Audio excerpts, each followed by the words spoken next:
जी tab 4 आज के lecture का आगाज करते हैं। लेक्चर नंबर हमारा 88 जो रिवीजन सीरीज चल रही है उसमें 8 लेक्चर है।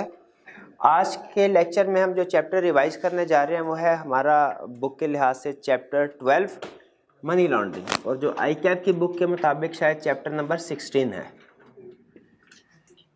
Money laundering. इसके बाद इस चैप्टर के बाद हमारे 3 चैप्टर रह जाएंगे। चैप्टर्स आर्बिट्रेशन वाला, डाटा प्रोटेक्शन और चैप्टर 1 जो कि बेसिक लीगल सिस्टम है। कल जो हमारा लेक्चर होगा वो लास्ट लेक्चर होगा जिसमें हम इन 3 चैप्टर्स को रिवाइज करेंगे, कवर करेंगे। आज का लेक्चर हमारा सिर्फ एक चैप्टर्स के ऊपर बेस कर रहा होगा, एक चैप्टर मनी लॉन्ड्रिंग के ऊपर।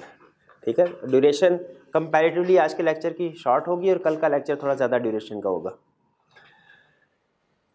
मनी लॉन्ड्रिंग, चूँकि मनी लॉन्ड्रिंग आपको पता है कि दुनिया में इस वक्त एक क्रिटिकल इशू बना हुआ है, इसलिए इसके ऊपर तकरीबन हर कंट्री जो है वो कुछ ना कुछ रेगुलेशंस बना रही है और उसको इम्प्लीमेंट किया जा रहा है। पाकिस्तान में भी मनी लॉन्ड्रिंग को प्रिवेंट करने के लिए, इसको डिटेक्ट करने के लिए कुछ लॉज बने हैं। हमारे सिलेबस में उनकी बेसिक अंडरस्टैंडिंग शामिल है। इस चैप्टर में हम मनी लॉन्ड्रिंग के बारे में कुछ बेसिक कंसेप्ट स्टडी करेंगे और मनी लॉन्ड्रिंग में ख़ास तौर पे जो प्रैक्टिकली सबसे अहम चीज़ समझी जाती है वो ये कि मनी लॉन्ड्रिंग की डेफिनेशन, ऑफेंस, किस एक्ट को मनी लॉन्ड्रिंग समझा जाएगा, ये प्रैक्टिकली सबसे अहम कंसेप्ट है जो उसने हमारे सिलेबस में इंक्लूड कर दिया है। ठीक है, इसके अलावा कुछ ऑफेंसेस वगैरह के बारे में बात करेंगे कि इसकी सज़ा क्या होगी, और फिर इलेक्ट्रॉनिक पेमेंट के कुछ बेसिक कंसेप्ट स्टडी करेंगे, क्योंकि मनी लॉन्ड्रिंग जो अब होती है बेसिकली ये ज़्यादातर अब इलेक्ट्रॉनिकली होती है। जैसे आपने सुना होगा कि क्रिप्टो करेंसी या बिटकॉइंस वगैरह हैं, इनको मनी लॉन्ड्रिंग के लिए यूज़ किया जाता है। इंटरनेशनल लेवल पे बाइंग और सेलिंग की जाती है, ट्रांसफ़र किया जाता है इनको रिश्वत वगैरह के लिए या दूसरी इलीगल एक्टिविटीज़ के लिए। तो इलेक्ट्रॉनिक पेमेंट, इलेक्ट्रॉनिक मनी का कंसेप्ट इस सिलेबस में उसने हमें दिया है और मनी लॉन्ड्रिंग का कंसेप्ट दिया है। ज़्यादा डिस्कशन जो इस चैप्टर में हुई है वो मनी लॉन्ड्रिंग के ऊपर हुई है। तो स्टार्ट करते हैं। मनी लॉन्ड्रिंग का मतलब क्या होता है? मनी लॉन्ड्रिंग का मतलब यह है कि आप इलीगल सोर्सेज से कोई पैसे कमाए हों, जैसे कोई जुर्म करके, अगवा बराए तावान के ज़रिए से, रिश्वत लेके, और उसे आप एक प्रोसेस के ज़रिए से आप उस डर्टी मनी को क्लीन मनी में कन्वर्ट करें, ऐसे शो करवाएं जैसे कि वो लीगल सोर्सेज से आई है। इसे कहते हैं मनी लॉन्ड्रिंग, जैसे नाम से जाहिर है। मनी लॉन्ड्रिंग को रोकने के लिए जो सबसे अहम रोल है वो है हमारा फाइनेंशियल इंस्टीट्यूशंस का। फाइनेंशियल, क्योंकि मनी लॉन्ड्रिंग जो है वो सबसे ज़्यादा जो मनी लॉन्ड्रिंग है वो फाइनेंशियल इंस्टीट्यूशन के ज़रिए से होती है।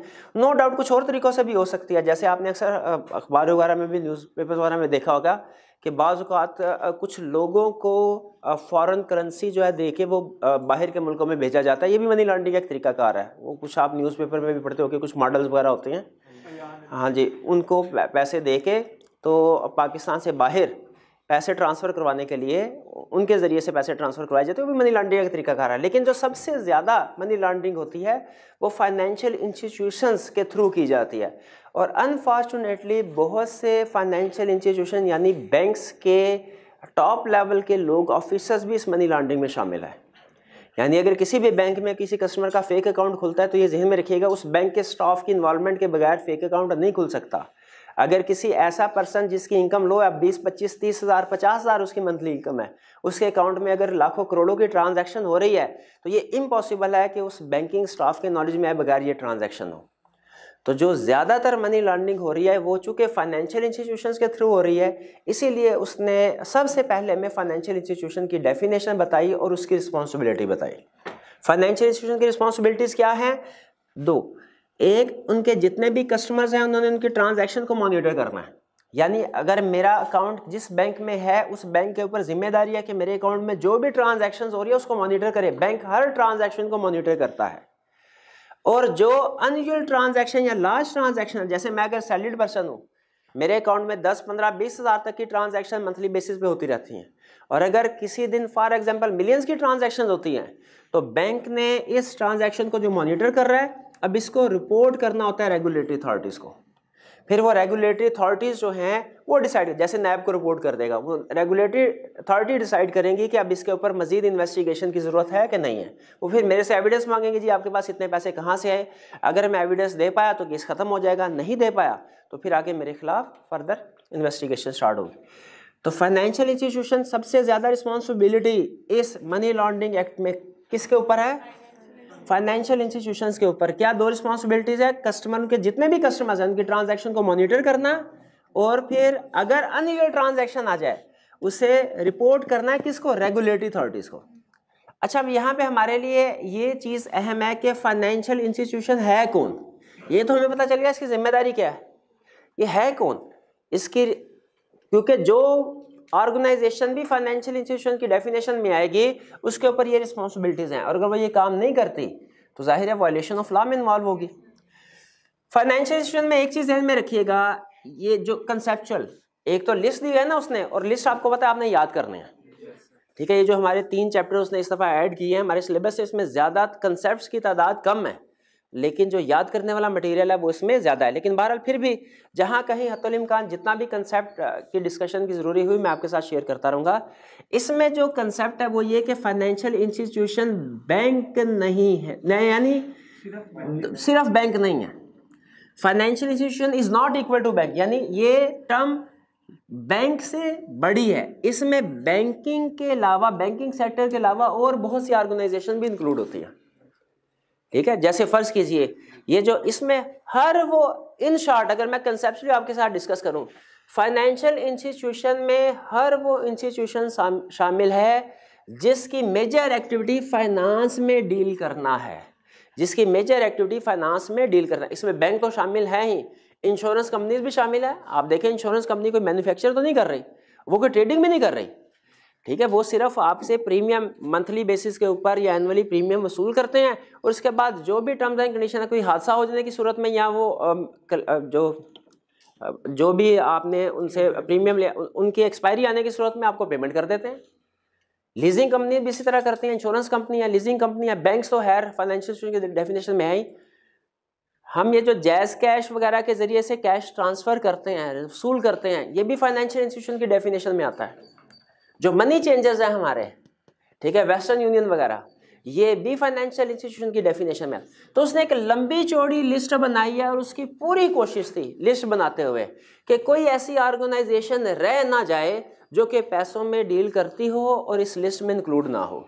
इस लिस्ट के लेंथी होने का, फाइनेंशियल इंस्टीट्यूशन की डेफिनेशन के लेंथी होने का पर्पज़ ये था कि कोई ऐसी ऑर्गेनाइजेशन ना रह जाए जो फाइनेंस में डील कर रही हो, इस लिस्ट में शामिल ना हो, फिर लोग उस सिस्टम के जरिए से मनी लॉन्ड्रिंग करते हैं, ठीक है। तो मेन कंसेप्ट ध्यान में रखिएगा, फाइनेंशियल इंस्टीट्यूशन में बैंक के अलावा और भी बहुत से लोग, बहुत सी ऑर्गेनाइजेशन, पर्सन्स इन्वॉल्व होते हैं। जैसे जो उसने पहली एग्जांपल दी, ऐसे पर्सन्स जो कि कौन सी एक्टिविटी कर रहे हैं, डिपॉजिट्स और लेंडिंग की, वो फाइनेंशियल इंस्टीट्यूशन की डेफिनेशन, ये बैंक्स का तज़किरा कर रहा है यहाँ में। और फिर इसके अलावा लीजिंग कंपनी, इंश्योरेंस कंपनी जो मनी ट्रांसफ़र करते हैं, वेस्टर्न यूनियन वगैरह, मनी चेंजर्स, जो ऐसी ऑर्गेनाइजेशन जो डेजिग्नेटेड पेमेंट सिस्टम को ऑपरेट करती है। अभी हम स्टडी करेंगे डेजिग्नेटेड पेमेंट सिस्टम क्या होता है। पेमेंट सिस्टम को ऑपरेट करते हैं बिजनेस जो कि फॉरेक्स में, फॉरेन एक्सचेंज में डील करते हैं, म्यूचुअल फंड्स में, मनी मार्केट इंस्ट्रूमेंट्स वगैरह वगैरह। इसमें से कुछ टर्म्स ऐसी हैं जो आपको समझ नहीं आएंगी जब आप फाइनेंशियल इंस्टीट्यूशन की डेफिनेशन याद कर रहे होंगे। कुछ टर्म्स ऐसी हैं जो समझ में नहीं, उनको समझने की भी ज़रूरत नहीं है, ये सिर्फ डेफिनेशन की हद तक आपने याद करना है। मेन कंसेप्ट जो था मैंने आपके साथ शेयर कर दिया कि फाइनेंशियल इंस्टीट्यूशन में बैंक्स के अलावा और ऑर्गेनाइजेशन भी शामिल हैं। अब अगर आपको for example money market instrument समझ नहीं आ रहा फाइनेंस के टर्म में, आपने इसको सर्च करना नहीं बैठ जाना कि इसका मतलब क्या है, ठीक है। सिर्फ इसको याद करें और आगे चलें। फाइनेंशियल इंस्टीट्यूशन की डेफिनेशन समझ आई, रोल क्या है, फाइनेंशियल रिस्पॉन्सिबिलिटीज क्या है, वो भी क्लियर हुआ। अब आगे चलते हैं। ऑफेंस, कब एक पर्सन मनी लॉन्ड्रिंग का मुजरिम समझा जाएगा, यानी जुर्म क्या है मनी लॉन्ड्रिंग। अच्छा, अब देखिए, अगर कोई पर्सन किसी का, फॉर एग्जाम्पल के लिए कर रहा हूं, मर्डर करता है, वो मनी लॉन्ड्रिंग नहीं है। वो क्राइम करता है, पैसे लेके किसी का मर्डर किया, ये क्राइम, मनी लॉन्ड्रिंग क्राइम है, मनी लॉन्ड्रिंग नहीं है। अगवा बरए तावान, अगवा किया किसी को, उसका तावान लिया, उसके बाद बंदा छोड़ दिया, जुर्म है, मनी लॉन्ड्रिंग नहीं है। मनी लॉन्ड्रिंग क्या है कि वो पैसे जो क्रिमिनल एक्टिविटी से हासिल किए, अगवा बरए तावान से जो पैसे वसूल किए, अब इस बंदे ने उसको कहीं ना कहीं खर्च करना है, इस बंदे का मसला समझे, इसने इसको पैसों को कहीं ना खर्च करना है, और अगर कहीं पे खर्च करेगा तो लोग पूछेंगे तुम तो गरीब आदमी थे, तुम तो बेरोजगार थे 3 महीने से, अचानक तुमने नई मोटरसाइकिल कहाँ से खरीदी है, ये पैसे कहाँ से आए हैं। तो इन्वेस्टिगेशन उसके खिलाफ जब होगी तो वो उसको उसके ऊपर शक का दायरा जो है उसमें आ जाएगा, और इन्वेस्टिगेशन करेंगे, हो सकता है वो पकड़ा जाए। आपको बताया था ना, अगर किसी एक मोहल्ले में फर्ज कीजिए एक जगह पे चोरी होती है और उसी मोहल्ले में दूसरा घर है, वो अगले दिन नई बाइक खरीद लेता है, तो लोगों का ध्यान तो डेफिनेटली जाएगा कि चोर यही है। इसीलिए जो लोग क्रिमिनल एक्टिविटीज में इन्वॉल्व होते हैं वो पैसे कमा तो लेते हैं, लेकिन उनको खर्च करना उनके लिए बड़ा मसला होता है। वो कमाते वक्त अगर नहीं भी पकड़े गए तो हो सकता है खर्च करते वक्त पकड़े जाए। तो वो क्या करते हैं, वो फिर कुछ लोगों की हेल्प लेते हैं, कुछ शार्प माइंडेड लोगों की, और इनमें पढ़े लिखे लोग भी शामिल होते हैं जो इनकी हेल्प करते हों। वो पढ़े लिखे लोग लॉयर्स भी हो सकते हैं, वो बैंकर्स भी हो सकते हैं, वो अकाउंटेंट्स भी हो सकते हैं। वो उनको बताते हैं तरीके कि आप किस तरीके से इन पैसों को यूज़ कर सकते हैं कि गवर्नमेंट का आपके ऊपर शक नहीं जाएगा, या आप ये समझा जाएगा कि आपने लीगल सोर्सेज से पैसे लिए। जैसे वो कोई एक अकाउंटेंट है फॉर एग्जांपल, वो ये मशवरा दे सकता है कि आप ऐसा कीजिए, ये मेरे ऊपर तो किसी का शक नहीं जाएगा, आप ये पैसे मुझे दे दीजिए, बाहर के मुल्क में मेरा एक भाई है, मैं उसे कहता हूँ कि वो आपके नाम पे कुछ पैसे ट्रांसफ़र कर दे लोन के तौर पे, आप गवर्नमेंट के खातों में ये शो करवाइएगा कि बाहर एक आपका कोई दोस्त था, उसने आपको उधार भेजा है। ठीक है, इस तरीके से आप उस पैसों को इस्तेमाल कर सकते हैं। बाद में फिर हम आहिस्ता आहिस्ता साल 2 साल बाद देख लेंगे कि इस ट्रांजैक्शन को टैक्स रिटर्न में या दूसरी रेगुलेटरी अथॉरिटीज में किस तरीके से रिपोर्ट करना। तो इस तरीक़ों से मनी लॉन्ड्रिंग की जा सकती है। लॉ ने इन चीज़ों को कवर करने के लिए कि इस तरह की एक्टिविटीज़ को रोका जाए, ये है मनी लॉन्ड्रिंग, कि जो पैसे आपने इलीगल एक्टिविटीज से कमाए हैं उनको इस तरीके से प्रेजेंट करना, शो करना कि जैसे लगे कि वो एक जेन्युइन सोर्स से, लीगल सोर्स से आपने अर्न किया। ठीक है, तो जितने भी मनी लॉन्ड्रिंग के एक्ट्स हैं, रेगुलेशन हैं, उन सबका ऑब्जेक्टिव यही है कि इस तरह की और मिलती जुलती जितनी भी प्रैक्टिसेस हैं उनको रोकना। अब इसमें वो क्या कहता है, वो कहता है कौन सा पर्सन गिल्टी ऑफ ऑफेंस होगा। अगर आप मुझसे पूछें तो पूरे मनी लॉन्ड्रिंग के चैप्टर में सबसे अहम चीज़ मेरे लिए ये मनी लॉन्ड्रिंग की ये जो ऑफेंस की डेफिनेशन है। ठीक है, एग्जाम पॉइंट ऑफ व्यू से इंपॉर्टेंट है, इसको याद कर लीजिएगा कि कब कोई बंदा मनी लॉन्ड्रिंग का मुजरिम समझा जाएगा। अब इसमें नोट कीजिए, मैं आपसे ये पूछता हूँ, क्या सिर्फ जिस बंदे ने क्रिमिनल एक्टिविटी के जरिए से पैसे कमाए हैं और वो उनको जेन्युइन सोर्स में कन्वर्ट करना चाहता है, सिर्फ वही मुजरिम होना चाहिए मनी लॉन्ड्रिंग का, कि जिस बंदे ने इसका साथ दिया वो भी शामिल होने चाहिए? एग्जैक्टली। तो इसमें आप नोट कीजिएगा कि इस डेफिनेशन में उसने ना सिर्फ ये कि उस बंदे को शामिल किया है, बल्कि उसका साथ जिन जिन लोगों ने दिया है उनको भी उसने मुजरिम की ऑफेंस की डेफिनेशन में इंक्लूड किया। जैसे सबसे पहले कह रहा है हर वो पर्सन मनी लॉन्ड्रिंग में इन्वॉल्व समझा जाएगा, गिल्टी होगा किस जुर्म का? ऑफेंस ऑफ मनी लॉन्ड्रिंग का। इफ ही नोज, अगर उस बंदे को पता है दैट ए प्रॉपर्टीज प्रोसीड्स, के ये जो पैसे हैं ये जुर्म के पैसे हैं, अगर उसको पता है कि ये पैसे जुर्म के पैसे हैं और स्टिल वो एक्वायर करता है, खरीदता है, कन्वर्ट करता है, पोजेस अपनी पोजेशन में रखता है या ट्रांसफर करता है सच प्रॉपर्टी। अब आपको याद होगा रेगुलर लेक्चर में हमने एक एक लफ्ज के मीनिंग को डिस्कस किया था कि इसका मतलब क्या है, इसलिए मैं उस डिटेल में नहीं जा रहा। इन शॉर्ट सिर्फ आपको ये बता रहा हूँ।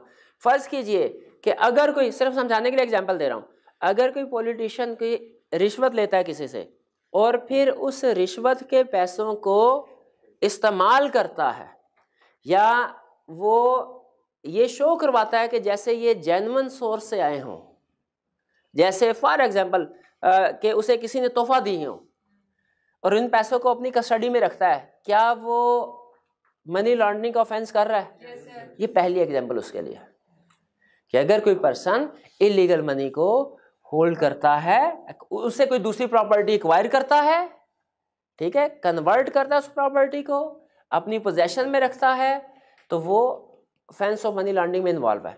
दूसरा, conceals the true nature, origin, location, ownership, movement of such property। Again अब मैं एक एक लफ्ज़ की रिवीजन क्लास है, एक एक लफ्ज़ की एक्सप्लेनेशन आपके साथ शेयर नहीं कर रहा, सिर्फ आपको बता रहा हूँ कि यहाँ पे वो कवर किस बंदे को कर रहा है। अगर उस पर्सन ने, पॉलिटिशियन ने किसी बैंक अकाउंट में पैसे रखवाए हैं और वो बैंक अकाउंट फेक है, वो बैंक अकाउंट या तो फेक है या किसी ऐसे पर्सन का है कि जो गरीब आदमी है, और उसके पास इतने पैसे नहीं होते, हज़ारों में उसकी इनकम है, और उसके अकाउंट में करोड़ों रुपया डिपॉजिट करवा दिया। अब इसमें दो लोग इन्वॉल्व हैं, एक तो वो पर्सन, फॉर एग्जांपल कोई रेडी वाला, कोई चने वाला, जिसके अकाउंट में करोड़ों रुपया मौजूद है, और दूसरा वो ब्रांच मैनेजर जिसको ये पता है कि असल में पैसे किसी और के हैं। प्रैक्टिकली बाज़ औक़ात आप अगर बैंकिंग सिस्टम में जाएं, किसी ब्रांच मैनेजर वगैरह से हेलो हाय हो, तो आपको सम टाइम एक ऑफर करते हैं कि कुछ लोगों ने बाहर जाना है, उन्होंने अपनी बैंक स्टेटमेंट में बिलियंस ऑफ रुपीस शो करवाने हैं, आपके अकाउंट में अगर इतने पैसे हैं, आप कुछ दिनों के लिए 20-25 दिन के लिए पैसे उसके अकाउंट में ट्रांसफ़र करवा दें, इसके बदले में आपको एडिशनल इतने पैसे मिल जाएंगे, और हम गारंटी देते हैं कि वो बंदा पैसे लेके नहीं भागेगा, क्योंकि हम उसके अकाउंट के ऊपर नज़र रखेंगे और कोई पैसा उसको निकालने नहीं देंगे। समटाइम्स तो लोग छोटे छोटे पैसों की लालच में आके इस तरह की ट्रांजैक्शन कर देते हैं। एग्जैक्टली इसी तरह ये जो छोटे मोटे लोग ना, जो कहते हैं हमारी तो हज़ारों रुपए की इनकम है, हम कैसे करोड़ों रुपए की प्रॉपर्टी जो एक्वायर कर सकते हैं, पैसे हमारे नहीं हैं। ये बात सच होती है कि पैसे वाकई उनके नहीं होते, लेकिन ये बात झूठ होती है कि उनको पता ही नहीं होता, क्योंकि बैंक अकाउंट में आपको पता है, अब तो इलेक्ट्रॉनिक सिस्टम है, वो फ़ौरन आप अगर 10,000 रुपये भी निकलवाएं आपको मैसेज आ जाता है, और मंथली या हाफ ईयरली बेसिस पे जो स्टेटमेंट्स होती हैं वो भी आपके घर या ईमेल पहुंच जाती हैं, तो उनको पता। लेकिन उनको थोड़ी सी रिश्वत दी होती है, लालच दिया होता है कि आपको पैसे थोड़े हम गिफ्ट के तौर पे दे देंगे, आपने बस किसी को बताना नहीं है, कुछ अरसे के बाद ये अमाउंट आपके अकाउंट से निकल जाएगी। तो इसीलिए वो लोग भी मनी लॉन्ड्रिंग में इन्वॉल्व समझे जाते हैं जो ये काम करते हैं। अब यहाँ पे मुझे बताइए सेकंड पॉइंट में वो ये कह रहा है, ऐसे लोग भी मनी लॉन्ड्रिंग में इन्वॉल्व समझे जाएंगे जो कि छुपाते हैं true nature, origin, location, ownership, movement of such property. अब यहाँ पे उस ब्रांच मैनेजर की बात कर रहा है जिसको पता है कि ये पैसे फेक अकाउंट में गए हैं, या ये पैसे किसी ऐसे पर्सन के अकाउंट में डिपॉजिट किए जा रहे हैं जो इनका ट्रू ओनर नहीं है, ट्रू ओनर असल में कोई और है, लेकिन वो ये बात रेगुलेटरी अथॉरिटीज़ को नहीं बताता, जो कि उसकी जिम्मेदारी थी as a part of financial institution. उसकी जिम्मेदारी थी कि इस ट्रांजैक्शन को रिपोर्ट करता, उसने नहीं किया, छुपाया। क्या ये ब्रांच मैनेजर भी मनी लॉन्ड्रिंग में इन्वॉल्व है? बिल्कुल इन्वॉल्व है। अब तीसरा, अगर कोई पर्सन होल्ड और possess such property on behalf of any other person. अब ये किसकी बात कर रहा है? ये उस रेडी वाले की, पापड़ी वाले की बात कर रहा है कि अगर उसके अपने पैसे नहीं है, ठीक है, लेकिन उसने किसी दूसरे के बिहाफ पे अपने अकाउंट इजाजत दी उसको कि मेरे अकाउंट में आप पैसे रख लें, तो ये भी मनी लॉन्ड्रिंग में इन्वॉल्व होगा। और लास्ट कैटेगरी, ऐसा पर्सन जो कि एड हेल्प करता है, कौंसल मशवरा देता है टू कमिट अबव एक्ट्स। जो पर्सन, ये नॉर्मली जो फ्रंट मैन होते हैं, जो सारे मशवरे देते हैं कि किस तरीके से आपको एडवाइस देते हैं कि किस तरीके से मनी लॉन्ड्रिंग करनी चाहिए। तो लॉ ने इन चारों लोगों को मनी लॉन्ड्रिंग के ऑफेंस में कवर कर दिया है। पहला किस बंदे को? जिसने ये इलीगल अर्निंग की, और दूसरा उस पर्सन को जिसने छुपाया, ट्रांजैक्शन को रिपोर्ट नहीं किया, ये फाइनेंशियल इंस्टीट्यूशन का वो जो मैनेजर है वो, और तीसरा वो जिसके अकाउंट में पैसे रखे गए हैं, और फोर्थ वो जिसने ये सारे काम करने का मशवरा दिया है। तो ये सारे के सारे लोग मनी लॉन्ड्रिंग के जुर्म में बराबर के शरीक हैं। ये बात समझ आती है? चलिए, अच्छा, डेफिनेशन में अगर आपको फर्ज कीजिए इसमें से कोई लफ्ज़ समझ में नहीं आता कि यहाँ पे कन्वर्ट का क्या मतलब है, तो आपने याद कर लेना है। मेन कंसेप्ट मैंने आपके साथ डिस्कस कर दिया जितना कोई रिवीजन क्लास में हो सकता था, ठीक है। जितना समझ आ गया ठीक है, अगर नहीं समझ आया तो आपने क्या करना है, फिर याद कर लेना है, क्योंकि मोस्ट प्रोबेबली आपसे वो डेफिनेशन पूछेगा या एमसीक्यू में इसके कंसेप्ट को टेस्ट करेगा, और अगर आपने डेफिनेशन याद की होगी तो आप उसको अटेम्प्ट कर सकते हैं। अच्छा, नेक्स्ट एक कंसेप्ट है हमारा evidence of offence of money laundering. यहां पे उसने कहा मनी लॉन्ड्रिंग में उस बंदे को मुजरिम समझा जाएगा इफ ही नोज। जरा नोज इस लफ्ज के ऊपर फोकस कीजिए। अगर उसे पता है, वो रेडी वाला ये कहता है कि जी सर मुझे तो पता ही नहीं है मेरे अकाउंट में पैसे हैं कि नहीं, मुझे तो पता ही नहीं है मेरे अकाउंट में पैसे हैं कि नहीं, तो कैसे साबित किया जाएगा कि उसे इस चीज का नॉलेज था कि नहीं था? ला ये कहता है कि ये फैक्चुअल सर्कमस्टांसेस से अंदाजा, फैक्ट्स ऑफ द केस से अंदाजा लगाया जाएगा। और इसमें वो कानून शहादत की एग्जांपल देता है कि ये डिसीजन कानून शहादत में के मुताबिक ही इसका फैसला होगा। और मैंने आपको बताया था कानून शहादत क्या कहता है कि जिससे चोरी के पैसे निकले वो ही चोर है, ठीक है, आपको एग्जांपल दी थी ना, अगर आपने दोस्त से गाड़ी मांगी, दोस्त ने आपको गाड़ी दी, वो गाड़ी चोरी की थी, मोटरवे पे निकल गए, पुलिस ने पकड़ लिया आपको। अब आप लाख कहते हैं कि सर मुझे तो पता नहीं है चोरी की गाड़ी है, मैंने तो अपने दोस्त से ली है। कानून शहादत क्या कहता है कि जो चोरी का माल आज जिससे बरामद हुआ वो चोरी में बराबर का शरीक है। आगे इसकी एक्सेप्शन है, लेकिन उस तरफ हम नहीं जा रहे। तो उसी तरह ये कैसे साबित किया जाएगा कि रेडी वाले को नॉलेज था कि नहीं था? पैसे उसके अकाउंट से बरामद हुए, उसके घर से बरामद हुए, तो समझा जाएगा कि वो उसका नॉलेज था, वो चोरी में बराबर का शरीक है।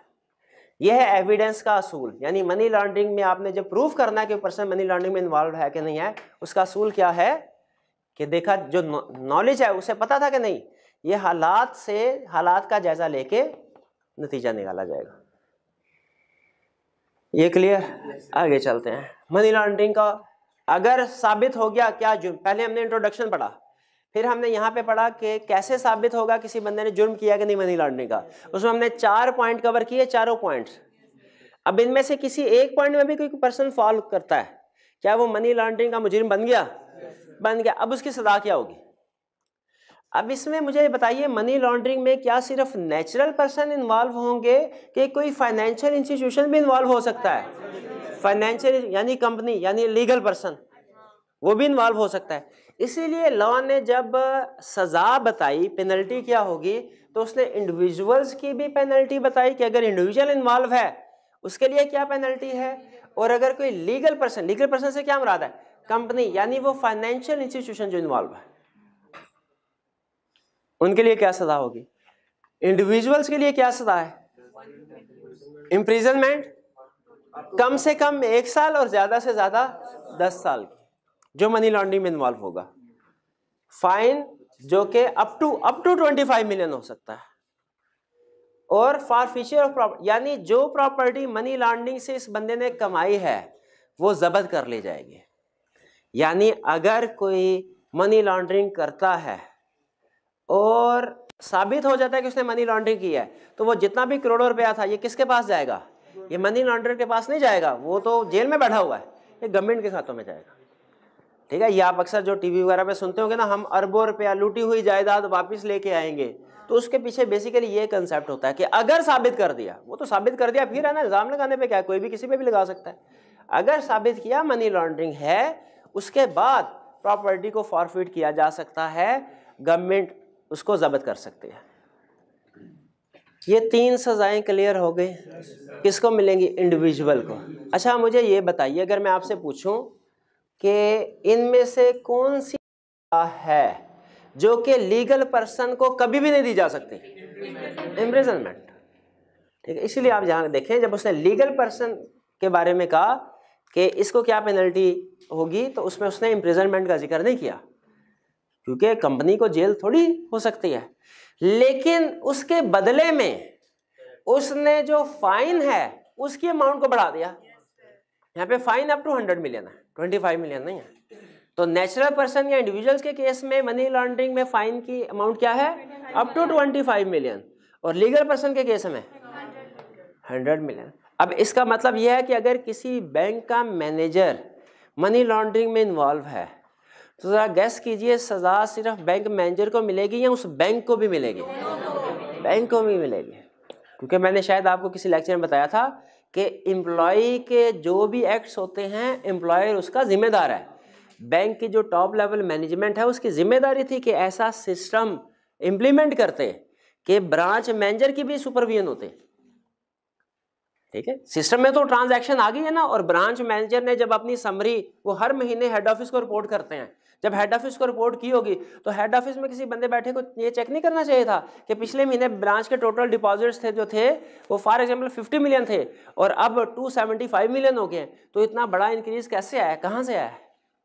तो ब्रांच मैनेजर के साथ साथ टॉप लेवल मैनेजमेंट भी, लेकिन जाहिर है टॉप लेवल मैनेजमेंट फ्रॉड में अगर इन्वॉल्व नहीं भी है, नेग्लिजेंस तो है उनकी, इसीलिए लॉ ने लीगल पर्सन को भी कवर किया, उसको भी पेनल्टी, और उस फ्रॉड में जो लोग इन्वॉल्व थे, जो ब्रांच मैनेजर है, उसको भी कवर किया।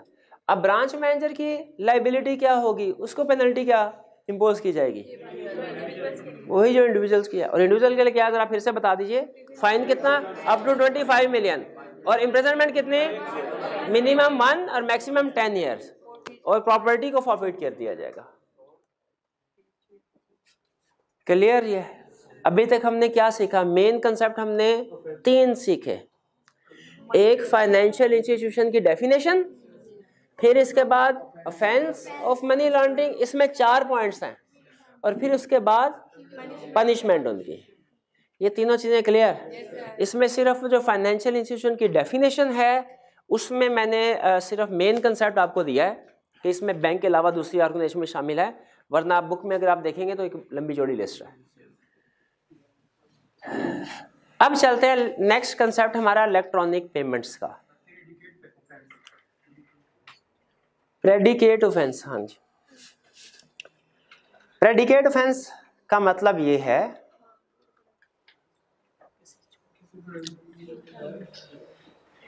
अगर आप किसी पे मनी लॉन्ड्रिंग का जुर्म साबित करना चाहते हैं ना, वो ये कहता है, एक होता है बड़ा जुर्म, एक होता है छोटा जुर्म। वो कहता है बड़े जुर्म की अगर आपने सजा देनी है ना, उसके लिए छोटा जुर्म करना, छोटा जुर्म साबित करना जरूरी नहीं है, जरूरी नहीं है। ठीक है?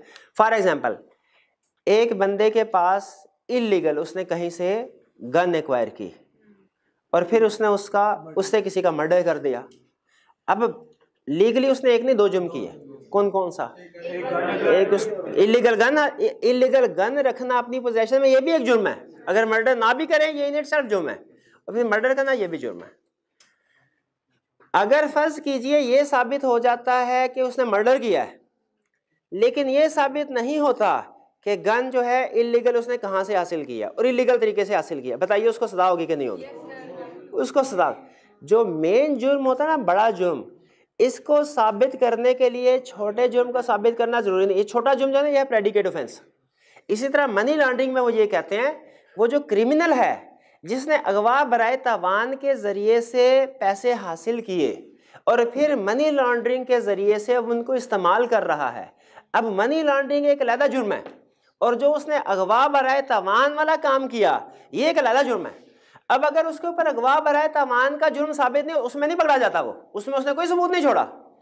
लेकिन मनी लॉन्ड्रिंग में इन्वॉल्व है, उसके खिलाफ इन्वेस्टिगेशन हुई और वो जवाब नहीं दे सका कि पैसे कहां से आए, तो क्या मनी लॉन्ड्रिंग का जुर्म साबित करने के लिए अगवा बराए तावान का जुर्म साबित करना जरूरी है? यही कह रहा है।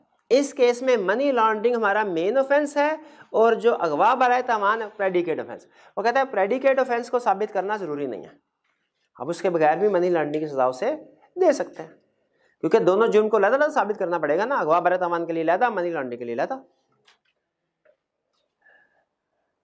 Next, electronic payment. इलेक्ट्रॉनिक, अच्छा मनी लॉन्ड्रिंग का कंसेप्ट उसने इलेक्ट्रॉनिक पेमेंट के साथ क्यों जोड़ा वाला? क्योंकि अब ज्यादातर जो मनी लॉन्ड्रिंग है वो ऑनलाइन सिस्टम के थ्रू हो रही है, इलेक्ट्रॉनिकली। ठीक है, तो उसने हमें बताया कि इलेक्ट्रॉनिक पेमेंट का भी कंसेप्ट हमें साथ ही वो गाइड कर रहा है। लेकिन अब हम जब कंसेप्ट स्टडी कर रहे होंगे ना, तो इलेक्ट्रॉनिक पेमेंट वाले कंसेप्ट में जो फोकस उसका मनी लॉन्ड्रिंग पे नहीं होगा, फोकस वो आपको इलेक्ट्रॉनिक सिस्टम की गाइडेंस प्रोवाइड कर रहा है कि आप अगर फॉर एग्जांपल बिजली का बिल पे करते हैं, आप लाइन में लग के बैंक को पे करते हैं फिजिकली, या किसी को आपने पेमेंट करनी है फिजिकली, इसको आप कैश हैंडओवर करते हैं, आप उसके साथ साथ इलेक्ट्रॉनिकली भी कर सकते हैं। और अब बहुत ज़्यादा ट्रांजैक्शन खासतौर पे कोरोना के बाद वर्ल्ड वाइड वो फिजिकल की बजाय इलेक्ट्रॉनिक पेमेंट्स के ऊपर फोकस कर रहा है।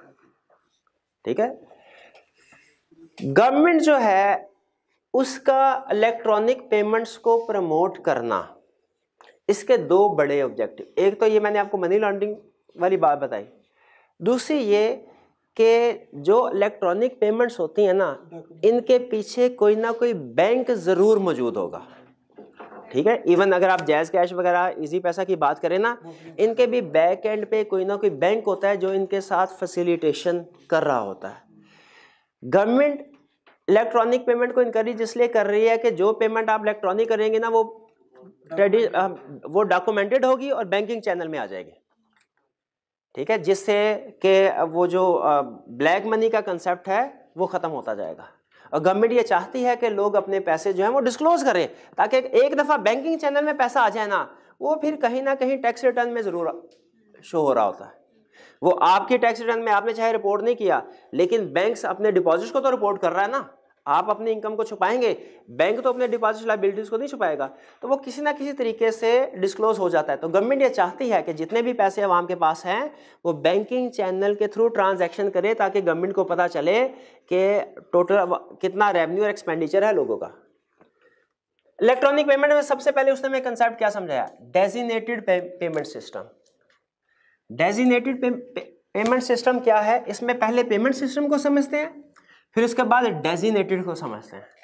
पेमेंट सिस्टम से मुराद ऐसा सिस्टम जो कि फाइनेंशियल ट्रांजैक्शन को सेटल करने के लिए इस्तेमाल होता है थ्रू ट्रांसफर ऑफ मनी, हर उस सिस्टम को पेमेंट सिस्टम कहते हैं। पेमेंट सिस्टम हमारा फिजिकली भी हो सकता है, आप फिजिकली क्या एक बंदे से दूसरे बंदे को पैसे ट्रांसफर नहीं कर सकते। आपने अगर किसी को उधार देना है या उससे उधार वापस लेना है, फिजिकली पैसे नहीं ले सकते, बिल्कुल ले सकते, लेकिन इलेक्ट्रॉनिकली भी रिसीव कर सकते हैं। तो पेमेंट सिस्टम फिजिकली भी हो सकता है, इलेक्ट्रॉनिक। आज से 30 साल पहले जितने भी बैंक्स थे वो फिजिकली, उनका भी पेमेंट सिस्टम था, पेमेंट्स तब भी होती थी, लेकिन तब पेमेंट फिजिकली होती थी, अब पेमेंट्स इलेक्ट्रॉनिकली होते हैं। अब पेमेंट सिस्टम क्या हर ऑर्गेनाइजेशन जो है उसको इजाज़त होनी चाहिए वो पेमेंट सिस्टम इस्टेब्लिश करे। इसमें अपने जहन में वो डबल शाह वाली एग्जांपल ले आए। डबल शाह के बारे में आपने सुना है ना, वो भी जो लोगों से ये कहता था मेरे पास पैसे डिपॉजिट करवाएं, आपको 25 दिन 30 दिन 2 महीने के बाद पैसे डबल करके वापस कर दूंगा, और वो डबल किया करता था शुरू में, ठीक। अब ये क्या आपके ख्याल में गवर्नमेंट इस तरह के इंडिविजुअल को अलाउ करेगी कि वो एक पैरेलल बैंकिंग सिस्टम जो है वो एस्टैब्लिश करें विद इन द कंट्री? नहीं। इसीलिए कोई भी पेमेंट सिस्टम या पेमेंट सिस्टम से मुराद कोई भी ऐसा पर्सन जो कि फाइनेंशियल ट्रांजैक्शन में डील कर रहा हो, उससे गवर्नमेंट से इजाज़त लेनी पड़ेगी। और फाइनेंशियल सेक्टर में जो रेगुलेटरी अथॉरिटी है वो है स्टेट बैंक ऑफ पाकिस्तान। तो ये कहता है अगर कोई भी ऑर्गेनाइजेशन पेमेंट सिस्टम में डील करना चाहती है उसे स्टेट बैंक ऑफ पाकिस्तान से इजाज़त लेनी पड़ेगी, और स्टेट बैंक ऑफ पाकिस्तान इजाज़त देने से पहले उसकी प्रेमिसेस की, उसके इक्विपमेंट की इंस्पेक्शन करेगा। फर्ज कर लीजिए, इसको थोड़ी सी एग्जांपल से समझते हैं। एक है जैज़ कैश और इजी पैसा, आप उसके पैरेलल एक और सर्विस स्टार्ट करना चाहते हैं जो सिमिलर सर्विसेज जनरल पब्लिक को प्रोवाइड करे। वो एक पेमेंट सिस्टम होगा क्या, क्योंकि उसके थ्रू लोग फाइनेंशियल ट्रांजैक्शंस कर रहे होंगे। क्या आपको किसी रेगुलेटरी अथॉरिटी से इजाजत लेनी पड़ेगी उसकी? किससे? स्टेट बैंक ऑफ पाकिस्तान से। वरना अगर इजाजत के बगैर काम करेंगे तो आपके ऊपर मनी लॉन्ड्रिंग का ऑफेंस आ जाएगा। इजाजत स्टेट बैंक ऑफ पाकिस्तान क्या इजाजत देने से पहले चेक करेगा आपका ऑफिस किस जगह पे है, आपका सिस्टम क्या है, इक्विपमेंट क्या है, रिकॉर्ड क्या मेंटेन कर रहे हैं, यानी क्या आप इस काबिल हैं भी कि नहीं कि लॉन्ग टर्म में इस सिस्टम को ऑपरेट कर सकें। स्टेट बैंक ऑफ पाकिस्तान ये वैल्यूएट करेगा। अगर आपके पास सफिशिएंट रिसोर्सेज हैं, स्टेट बैंक की तसल्ली हो गई हाँ कि ये पब्लिक इंटरेस्ट में है, क्या आपको इजाजत दे देनी चाहिए, स्टेट बैंक क्या करेगा, फिर आपको इजाजत दे देगा। अच्छा, अब नॉर्मली चूंकि ये इंडिविजुअल्स का काम नहीं है, ये बैक एंड पे कोई ना कोई बैंक होता है जिसके साथ इनकी एफिलिएशन होती है, जिसकी वजह से इनको इजाज़त मिलती है। तो जो बैक एंड पे बैंक होगा, फाइनेंशियल इंस्टीट्यूशन जो ये पेमेंट सिस्टम ऑपरेट कर रहा है, जो ये पेमेंट सिस्टम, अब जायज़ कैश है बेसिकली साथ में किसी ना किसी बैंकिंग सिस्टम के साथ उसकी इंटीग्रेशन होगी। जो पैसे आप शेयर करते हैं वो किसी ना किसी बैंकिंग चैनल में किसी जगह पे डिपॉजिट होते होंगे। तो जो फाइनेंशियल इंस्टीट्यूशन जो कि इस पेमेंट सिस्टम को ऑपरेट करते हैं उन्हें कहते हैं ऑपरेटर, इन्हें कहते हैं ऑपरेटर। जैसे फर्ज कीजिए ये एक बैंक है, इसने स्टेट बैंक से कहा जी हम भी कोई इजी पैसा की जगह फॉर एग्जांपल सॉफ्ट पैसा, फॉर एग्जांपल सॉफ्ट पैसा सिस्टम पाकिस्तान में इंप्लीमेंट करना चाहते हैं, और ये है स्टेट बैंक ऑफ पाकिस्तान। अब ये जो फाइनेंशियल ये जो सिस्टम है ना, इसको कहा जाता है पेमेंट सिस्टम। पेमेंट सिस्टम ये जब तक स्टेट बैंक से इजाजत नहीं मिलेगी इसको कहेंगे पेमेंट सिस्टम। जब स्टेट बैंक से इजाजत मिल जाएगी इसको क्या कहेंगे? Designated payment system. और ये जो बैंक या फाइनेंशियल इंस्टीट्यूशन है जो इसको ओवरऑल कंट्रोल कर रहा है, इसको कहते हैं ऑपरेटर। ऑपरेटर। और जब हम इंडिविजुअल्स जब इसमें अपना अकाउंट खुलवाएंगे मोबाइल के जरिए से, जो भी तरीका, जो भी रूल्स एंड रेगुलेशन होंगे, तो हमें क्या कहा जाएगा, हमें कहा जाता है पार्टिसिपेंट्स। ये टर्म जहन में रखिएगा, पार्टिसिपेंट्स। इसमें दो चीजें वो बताता है। एक तो ये कि स्टेट बैंक ऑफ पाकिस्तान जब किसी को अलाउ करेगा, पेमेंट सिस्टम को डेजिनेट करेगा, इजाजत देगा, तो क्या चीजें देख के इजाजत देगा, और एक दफा जब उसने इजाजत दे दी, लाइसेंस दे दिया, उसको बाद में रिवोक कर सकता है कि नहीं, एक चीज ये।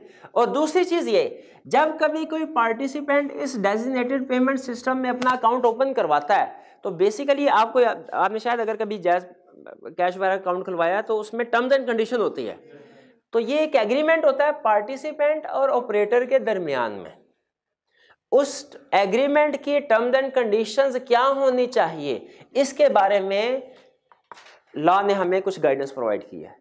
यानी जो हमारा रिमेनिंग लेक्चर है, अभी तो हमने बेसिक कंसेप्ट सीखा ना डेजिग्नेटिव पेमेंट सिस्टम का, जो रिमेनिंग लेक्चर है उसमें हम क्या सीखेंगे कि रिस्पॉन्सिबिलिटीज क्या हैं ऑपरेटर की इस सिस्टम के वाले से, और स्टेट बैंक ऑफ पाकिस्तान किन कंडीशंस के मुताबिक इसको इजाजत देगा और किन कंडीशन में लाइसेंस को रिवोक कर सकता है।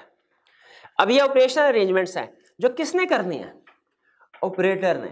यानी स्टेट बैंक ऑफ पाकिस्तान आया, उसने तसल्ली की, रिकॉर्ड देखा, इंस्पेक्शन की, इक्विपमेंट की, प्रेमिसेस को देखा, उसने कहा ठीक है मैं तैयार हूं आपको लाइसेंस देने के लिए, लेकिन आप मुझे बताइए आप इफेक्टिव फंक्शनिंग के लिए क्या अरेंजमेंट्स है आपके पास। तो ऑपरेटर की जिम्मेदारी है क्राइटेरिया बनाएगा कि कौन लोग इस डेजिग्नेटेड पेमेंट सिस्टम में अपना अकाउंट खुलवा सकते हैं। ठीक है, जैसे हो सकता है क्राइटेरिया में लिखेंगे जी 18 साल से कम उम्र के जो लोग हैं वो अकाउंट नहीं खुलवा सकते, जो फॉरेनर हैं वो अकाउंट नहीं खुलवा सकते, कोई ना कोई क्राइटेरिया रखा होगा। क्राइटेरिया डिसाइड करना ये ऑपरेटर की रिस्पॉन्सिबिलिटी है। फिर rights and liabilities of operator and participant, जिस तरह किसी भी एग्रीमेंट में दोनों पार्टी के राइट्स और लायबिलिटीज होती हैं, तो डेजिग्नेटेड पेमेंट सिस्टम में अगर आप अकाउंट खुलवाने जा रहे हैं तो ऑपरेटर के क्या राइट्स एंड लायबिलिटीज होंगे, पार्टिसिपेंट के क्या राइट्स एंड लायबिलिटीज होंगे, वो लिखे जाएंगे, डिसाइड करेगा operator. Measures to ensure operational reliability and contingency arrangement, क्या स्टेप ले रहा है कि जो उसका सिस्टम है वो बिल्कुल ठीक चलेगा, उसे हैकर हैक नहीं करेंगे, या उसके जरिए से कोई फाइनेंशियल फ्रॉड नहीं होंगे। ठीक है, जैसे बाज़ औक़ात वो मोबाइल में जो बैलेंस हुआ करता था, आपने देखा वो फाइनेंशियल फ्रॉड होते थे, वो आपसे कहते थे मैसेज है इसका जो आप यस में करें और आपका बैलेंस ट्रांसफर हो जाया करता था। क्या सिस्टम होगा कि इस तरह के क्या अरेंजमेंट ऑपरेशन रखी जाएंगी कि इस तरह के फ्रॉड नहीं होंगे, ये उसके जिम्मेदारी ऑपरेटर की रिस्पॉन्सिबिलिटी है। कंटिजेंसी अरेंजमेंट, अगर कभी हैकर्स वगैरह जो है हैक करते हैं और सिस्टम जो है उसको डिस्टर्बेंस होती है तो दोबारा रिस्टोर करने के लिए क्या अरेंजमेंट होगी, backup. Procedure for management of credit, liquidity and settlement risk, यानी प्रोसीजर इंश्योर करने के लिए कि लोग जो भी पैसे एक दूसरे को ट्रांसफ़र करते हैं वो ट्रांसफ़र किए जाएंगे, दूसरी पार्टी तक पहुंचेंगे, दरमियान में वो ऑपरेटर जो है या जो डेजिग्नेटेड पेमेंट सिस्टम को जो ऑपरेट कर रहे हैं वो पैसे लेके भाग नहीं जाएंगे। ये इस तरह की अरेंजमेंट करनी है, किसने, ऑपरेटर ने। आपके ख्याल में क्या अगर ये ऑपरेटर ये अरेंजमेंट नहीं करता स्टेट बैंक ऑफ पाकिस्तान इसको इजाज़त देगा? और अगर पहले उसने अरेंजमेंट कर ली, बाद में वो इनको सस्पेंड कर देता, पूरा नहीं करता, उसे लाइसेंस कैंसिल हो जाएगा? बिल्कुल हो जाएगा। अब स्टेट बैंक ऑफ पाकिस्तान ने खुद जाके इन्वेस्टिगेशन की, ऑपरेटर ने अपनी रिस्पॉन्सिबिलिटीज डॉक्यूमेंटेड फॉर्म में उसके सामने रख दी, स्टेट बैंक की तसल्ली हो गई, उसने लाइसेंस दे दिया डेजिग्नेटेड पेमेंट सिस्टम का। अब ये जो डेजिग्नेटेड पेमेंट सिस्टम है डीपीएस, ये क्या करेगा, ये लोगों से, इसमें जनरल पब्लिक इन्वॉल्व है ना, ये लोगों से पैसे वसूल करेगा, अकाउंट में होल्ड करेगा और उनके इंस्ट्रक्शन के मुताबिक ट्रांसफर करेगा। क्या डीपीएस का लाइसेंस कैंसिल हो सकता है? किन कंडीशंस के मुताबिक? अच्छा, लाइसेंस कैंसिल कौन करेगा? जिसने लाइसेंस दिया था। लाइसेंस किसने दिया था? स्टेट बैंक ने। स्टेट बैंक में revoke licence if DPS ceases to operate effectively. अगर डीपीएस इफेक्टिवली काम नहीं करता, मैंने आज ट्रांजैक्शन जो है वो ट्रांसफर करवाई, वो जाके 48 घंटों के बाद पहुंची, कंप्लेंट्स आना शुरू हो गई, तो स्टेट बैंक ऑफ पाकिस्तान जैसे बैंक्स को रेगुलेट करता है ना, उसी तरह डीपीएस को भी रेगुलेट करता है, वो लाइसेंस कैंसिल कर देगा। Operator submitted false information to State bank of Pakistan. ठीक है, कितने डिपॉजिट हुए, ट्रांसफर वगैरह कितना। अब मुझे खुद बताइए, जिस तरह मनी लॉन्ड्रिंग में उसने फाइनेंशियल इंस्टीट्यूशन का जिक्र किया था, उसमें डेजिग्नेटेड पेमेंट सिस्टम भी कवर नहीं हो रहे, और अगर वो फॉल्स इंफॉर्मेशन प्रोवाइड करे, कोई बड़ी ट्रांजैक्शन हुई है और वो रिपोर्ट ना करे, state bank of Pakistan money laundering offence आ गया, स्टेट बैंक ऑफ पाकिस्तान क्या करेगा, पेनल्टी तो जो उनके ऊपर इम्पोज होगी सो होगी, लाइसेंस भी कैंसिल हो जाएगा। ऑपरेटर इज वाइंडिंग अप, अब मुझे अगर ये ऑपरेटर ही, ये जो बैंक ऑपरेट कर रहा है यही वाइंडिंग अप में चला गया, ये अपना बिजनेस खत्म कर रहा है, इसके अंडर जो डीपीएस ऑपरेट किए जा रहे हैं वो भी खत्म। Violation of terms and condition, in terms and condition जो ऑपरेटर ने कहा था मेरी जिम्मेदारी है मैं ये काम करूंगा, ऑपरेटर इन प्रैक्टिस इनकी वायलेशन करता है, लाइसेंस कैंसल। और इट इज इन पब्लिक, अगर स्टेट बैंक ये समझे कि पब्लिक इंटरेस्ट में है लाइसेंस को कैंसिल कर देना चाहिए, लाइसेंस को कैंसिल कर देगा। अच्छा, दो टर्म्स है, एक है लाइसेंस सस्पेंड करना, एक है लाइसेंस रिवोक करना। नॉट इन पब्लिक इंटरेस्ट नहीं होगा, it is in public interest to revoke licence, it is in public interest to revoke licence, तो उस सूरत में रिवोक कर देगा। यहां पे इसका मतलब यह है डेजिग्नेशन को सस्पेंड भी किया, लाइसेंस को सस्पेंड भी किया जा सकता है, रिवोक भी किया जा सकता है, दोनों में फर्क क्या है, थोड़े अरसे के लिए सस्पेंशन और परमानेंटली रिवोक। डेजिग्नेशन को state bank of Pakistan suspend कर सकता है ऑपरेटर को नोटिस दिए बगैर, लेकिन अगर उसको रिवोक करना है तो ऑपरेटर को नोटिस पहले देना पड़ेगा, उसको अपॉर्चुनिटी ऑफ हियरिंग देनी पड़ेगी, उसके बाद लाइसेंस को रिवोक कर सकता है। क्लियर? लफ्ज ऑपरेटर समझ आया आपको क्या है? और पेमेंट सिस्टम, और हम जो अकाउंट खुलवाते हैं हमें क्या नाम दिया था, पार्टिसिपेंट। और जो ऑपरेटर है इसकी रिस्पॉन्सिबिलिटीज क्या हैं, ऑपरेशनल अरेंजमेंट। ये ज़हन में रखिएगा, ये क्वेश्चन में शॉर्ट क्वेश्चन में पूछ सकता है। और रेवोकेशन किन कंडीशन में होगी ये भी वो अहम कंसेप्ट पूछ सकता है। फिर इलेक्ट्रॉनिक फंड ट्रांसफर, ये छोटा सा कंसेप्ट है, अगेन इसमें डेफिनेशन है लंबी चौड़ी, वो डेफिनेशन आपने याद कर लेनी है। इलेक्ट्रॉनिक मनी, दो टर्म्स है, इलेक्ट्रॉनिक मनी और इलेक्ट्रॉनिक मनी ट्रांसफर या electronic fund transfer. Electronic fund का मतलब क्या है, देखिए एक है सिंपल फिजिकल फंड या फिजिकल मनी, जो हमारी जेब में करेंसी नोट मौजूद है, ये फिजिकल मनी है। लेकिन मेरी जेब में करेंसी नोट के साथ एक प्लास्टिक कार्ड भी है, एटीएम कार्ड, डेबिट कार्ड है, क्या वो भी मनी है, पैसे हैं, मेरा एसेट है? बिल्कुल, मैं जब चाहे उनको यूज कर सकता हूं, पेमेंट करने के लिए यूज कर सकता हूं। अब ऐसे पैसों को जो फिजिकल फॉर्म में नहीं है, पेपर फॉर्म में नहीं है, लेकिन आप उनको यूज कर सकते हैं पेमेंट करने के लिए, ट्रांजैक्शंस के लिए, उनको हम क्या कहते हैं, इलेक्ट्रॉनिक मनी। इसकी बहुत सी एग्जांपल हो सकती हैं, वो जो डेबिट कार्ड है, क्रेडिट कार्ड, एटीएम कार्ड वगैरह, ये भी इलेक्ट्रॉनिक मनी की एग्जांपल्स हैं। पेपाल में आपके पैसे हैं, ठीक है, आपने अकाउंट खुलवाया है, वो भी इलेक्ट्रॉनिक मनी की एग्जांपल है। और भी बहुत से दुनिया में ऐसे तरीके हैं कि आप इलेक्ट्रॉनिकली पैसे डिपॉजिट करवाते हैं, आप जो पर्सन भी वो सिस्टम ऑपरेट कर रहा है उसको पैसे, जैसे पेपाल में आपका अकाउंट है, आपने क्या करना है, आपने उनको पेमेंट करनी है, आपके अकाउंट में डॉलर आ जाएंगे, ये इलेक्ट्रॉनिक मनी है। तो money transferred through electronic devices, money stored in electronic device on A payment, दोनों इलेक्ट्रॉनिक फंड या मनी है। अगर मेरा फर्ज कीजिए पेपाल पे अकाउंट है, मैंने उस ऑर्गेनाइजेशन को पैसे दिए और कहा मेरे अकाउंट में ये पैसे ट्रांसफर कर दो, ये इलेक्ट्रॉनिक, जो पैसे ट्रांसफर इलेक्ट्रॉनिक मनी है। और अगर मैंने इनको पैसे नहीं दिए बल्कि इन भाईजान को अपना अकाउंट बताया, इन्होंने अपने अकाउंट से मेरे अकाउंट में ट्रांसफर कर दिए पैसे, ये भी इलेक्ट्रॉनिक मनी में शामिल है। इन शॉर्ट जो भी पैसे ऐसे हैं जो कि आप पेमेंट करने के लिए यूज कर सकते हैं, इजी पैसा भी इसकी एक एग्जांपल है, इजी पैसा भी लोकल लेवल पे। तो जो भी पैसे आप पेमेंट्स करने के लिए ट्रांसफर कर सकते हैं लेकिन वो फिजिकल पेपर फॉर्म में नहीं है, वो इलेक्ट्रॉनिक मनी है। और इलेक्ट्रॉनिक फंड ट्रांसफर क्या है कि आपने पैसे ट्रांसफर किए एक जगह से दूसरी जगह, ठीक है, फिजिकल इन्वॉल्वमेंट के, बैंक इन्वॉल्वमेंट के बगैर, यह है transfer of funds other than by paper instruments. यानी आपने पेपर इंस्ट्रूमेंट की बजाय किसी को पेमेंट की, लेकिन उसको 10,000 के करेंसी नोट्स नहीं दिए, बल्कि अपने बैंक अकाउंट से उसके अकाउंट में आपने कॉलेज को पेमेंट की। दो तरीके हैं, पहला तरीका क्या है, 10 फिजिकली दे दीजिए, वो इलेक्ट्रॉनिक फंड ट्रांसफर नहीं है। और वो जो पैसे आपने दिए, जो ट्रांसफर हुआ है ना, आपके हाथ से पैसे गए दूसरे बंदे के पास, ये ट्रांसफर भी इलेक्ट्रॉनिक फंड ट्रांसफर नहीं है। और जो आपके पास ये 10,000 के नोट्स हैं, ये भी इलेक्ट्रॉनिक फंड या इलेक्ट्रॉनिक मनी नहीं है। लेकिन अगर आपने घर बैठे हुए अपने बैंक अकाउंट से पैसे ट्रांसफर कर दिए कॉलेज के अकाउंट में, अब ये जो ट्रांसफर हुआ ये भी इलेक्ट्रॉनिक फंड ट्रांसफर है, और जो आपने पैसे आपके अकाउंट से निकल के कॉलेज के अकाउंट में गए ये इलेक्ट्रॉनिक मनी है। कुछ समझ आया?